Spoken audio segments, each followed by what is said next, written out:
Isang mapagpalang araw po sa ating lahat. Nais po naming ibahagi ang aming testimony kung paano namin personal na naranasan ang dakilang pag-ibig, katapatan, at ang provision ng ating Panginoon sa aming buhay. Noong February 2025, we got engaged. At ilang araw matapos yon, napatanong kaming mag-asawa sa isa't isa, kailan nga ba tayo dapat magpakasal? At sa totoo lamang po, marami kaming worries noon. May mga family conflicts, financial concerns, na pareho kaming breadwinner ng aming mga pamilya. Iba ang aming mga priorities, kaya wala talaga kaming naipon para sa aming pagpapakasal. Hindi namin napaghandaan ang gastos ng pagpapakasal. Ang alam lang namin, gusto naming magpakasal at sundin ang plano ng Panginoon para sa amin. Pero, naglakas loob kami.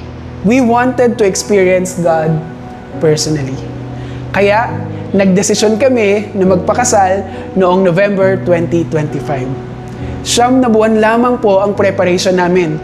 At sa buong proseso, iisa lang ang pinanghahawakan namin. And my God shall supply all your need according to His riches in glory by Jesus Christ. Habang lumalapit yung kasal, doon namin napagtanto na hindi pala biro ang gastos. Totoo pala talaga yung sinasabi nila na malaking bahagi ng proseso ang finances. At pagkatapos, 1 buwan bago ang aming wedding, may nangyari po na hindi namin inaasahan. Na-scam kami ng aming wedding coordinator. Bigla po kaming napatulala. Paano na yung perang nabigay namin? Marami po kaming tanong tulad ng paano ba yung mga supplies at preparations na nasa kanila. At sa puntong iyon, naisip pa naming i-move yung mismong kasal dahil hindi na namin alam kung saan pa kukuha ng panibagong budget. Pero, naalala ko yung sinabi ko sa asawa ko. Love, tanda mo ba, part ito ng magiging testimony natin. Let us just trust the Lord. Because everything happens for a reason. Tama?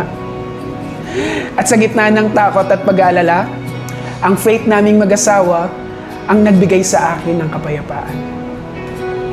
Kaya, nagsimula ulit kami mula sa umpisa. As in, back to zero. Naghahanap ng bagong coordinator, bagong suppliers. Actually, nakakapagod. Kasi bagong paraan para maituloy ang kasal. At tunay ngang tapat ang Panginoon. He led us to the right people at the right time. Ato na, dumating ang araw ng aming kasal, pero kahit wedding day na, marami pa rin hindi bayad. Hindi pa fully paid ang photo and video team, hair and makeup, and photo booth, love gifts, at higit sa lahat, kalahati pa ng coordinator's fee ang kulang. Imaginein po ninyo, getting married while carrying all those concerns in your mind. Actually, nakakatawa man ngayon. Pero sobrang stressful nito noon. At bago magsimula ang ceremony, naalala ko, sinabi ko kay Joy, sa kapatid mo, kapag may nagbigay ng blessing sa amin, ikaw na bahala. Magbilang at ito na yung listahan ng mga kailangang bayaran. Sa totoo lang, baka nga siya rin si Joy, kinakabahan din sa dami ng kailangan naming bayaran. At alam ko, nung time na nakita ko siya na nag-thumbs up, ibig sabihin nun, lahat ng bills paid na. Grabe. At hindi lang yun, kasi meron pa pong sobra. Nakapagbigay kami ng tithes, nakapag-down payment kami para sa tutulayan namin na bahay at nakabili rin po kami ng mga gamit na kailangan namin sa aming pagsisimulang mag-asawa. At doon namin muling naranasan, now to Him who is able to do exceedingly, abundantly above all that we ask or think. Truly, God provided. Pagkatapos ng kasal, sunod-sunod pa po yung blessings ng Panginoon. Grabe. 1 buwan matapos ang aming wedding, nalaman po namin na buntis ang asawa ko. Punong-puno kami ng saya at pasasalamat at hindi pa po doon natatapos ang kabutihan ng ating Panginoon. Makalipas lamang po ng ilang araw, na-absorb po ako sa aking trabaho at naging regular government employee. Sunod-sunod po yung breakthrough at nasabi ko nga sa Panginoon, Lord, grabe ka, deserve pa ba namin lahat ng ito? Pero tulad ng buhay ng bawat Kristiyano, hindi puro tagumpay ang aming paglalakbay. February this year became a month of both breakthrough and breaking. Ito ang buwan kung kailan na regular ako sa trabaho, ngunit ito rin yung buwan kung kailan nawala ang aming baby. Na-miscarriage po ako. At iyon ang isa sa pinakamabigat na sakit na naranasan namin bilang mag-asawa.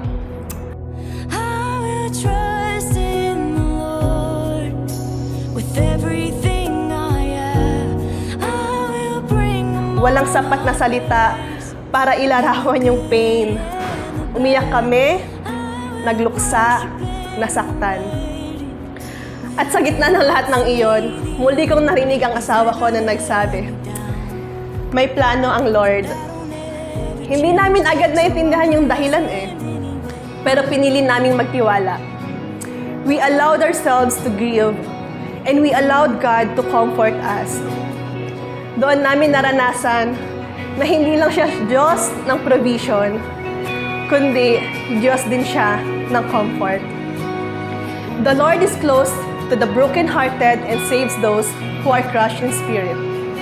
Sa panahon ng aming pagdadalamhati, mas lalo kaming lumapit sa Panginoon.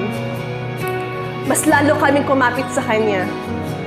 Sa Diyos na nagbibigay ng buhay at may karapatang bawiin ito ayon sa Kanyang kalooban. Ngunit tunay ngang puno ng sorpresa ang buhay kasama ang Panginoon. Makalipas lamang po ang isang buwan, nalaman namin, ako po muli ay nagdadalang tao. Hindi namin mapigilan yung pag-iyak. Hindi dahil sa takot, kundi dahil sa kabutihan at katapatan ng Diyos. At ngayon po, sa araw na ito, by God's grace, natapos na po namin ang aming first trimester. Napakaraming emosyon, napakaraming pinagdaanan namin bilang mag-asawa. Fear, joy, excitement, grief, healing, hope, and restoration. Parang roller coaster. Pero sa lahat ng iyon, may isang katotohanang nananatili. God is good. Mabuti siya noong panahon ng aming engagement. Mabuti siya noong panahon ng aming wedding preparations. Mabuti siya noong panahon ng aming breakthrough. Mabuti siya noong panahon ng aming pagkawala. At mabuti pa rin siya hanggang ngayon. Sabi po sa Hebrews 13:8, Jesus Christ is the same yesterday, today, and forever. At itong aming patotoo, hindi man namin maintindihan ang lahat na nangyayari sa aming buhay, maaari pa rin namin pagkatiwalaan ng Diyos dahil siya ay mabuti, siya ay tapat, at hindi siya nagkukulang. I am not afraid, I know my God. I will trust in the Lord with everything I have. I will bring Him all my praise in the good and the bad. I will worship in the waiting when I cannot see. Kami po sina John Mardiza At Regina Fediza, at ito ang kwento ng kabutihan ni Lord sa aming buhay at sa aming pamilya. To God be all the glory.